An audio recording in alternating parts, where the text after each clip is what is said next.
என்னது number plate 5 லட்சமா? Hi guys, welcome back to our YouTube channel. இன்றைக்கி நம்ம அதே ஏத்தர் ஷோரூமுக்கு தான் வந்திருக்கோம். நேற்று எங்கள் அம்மா நல்ல நாள்ன்றதுனால நேற்றே வண்டியை டெலிவரி எடுக்கணும்னு சொல்லி பிரச்சனை பண்ணி நைட்டாக வந்து நம்ம வண்டியை டெலிவரி எடுத்துட்டோம். So number plate and screen card மட்டும் இன்றைக்கி வந்து மாற்றுற மாதிரி ஆயிடுச்சு.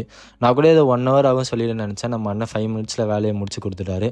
நம்ம ஃபோனுக்கு டெம்பர் கிளாஸ் ஓட்டுற மாதிரி ஸ்க்ரீனை நல்லா வைப்ஸை வச்சு தொடன்னு தொடச்சிட்டு நெக்ஸ்ட் இந்த ஸ்க்ரீன் கார்டை எடுத்து அப்படியே ஒட்டிட்டார். பரவாயில்ல, எந்த ஒரு ஏர் பபுளும் இல்லாமல் வெற்றிகரமாக முடிச்சிட்டாரு. நெக்ஸ்ட் இந்த நம்பர் பிளேட் நம்ம ஆல்ரெடி ஆர்டிஓ கிட்ட வந்து நம்பர் 10 வரணும்னு சொல்லி கேட்டிருந்தோம். அதுக்கு அவர் 1 லட்சத்துலேருந்து 5 லட்சம் ஆகும்ப்பான்னு சொல்லிட்டாரு. இன்னும் வண்டியோட ப்ரைஸே 2 லட்சம் தானே நினச்சிட்டு எனக்கு இந்த 4 நம்பரில் 10 வந்தால் போதும்னு சொல்லி கேட்டிருந்தோம். நம்ம கேட்டிருந்த மாதிரி 4610 கொடுத்துருக்காங்க. இதை ஃபிக்ஸ் பண்ணுறதுக்கு நம்ம வாட்ச்மேன் தாத்தா ரொம்ப ஹெல்ப் பண்ணார் நம்மளுக்கு. ஸ்க்ரீன் கார்டில் நம்பர் பிளேட் போட்டு நம்ம ஏத்தர் எப்படி இருக்குன்னு நீங்களே பாருங்கள் கைஸ்.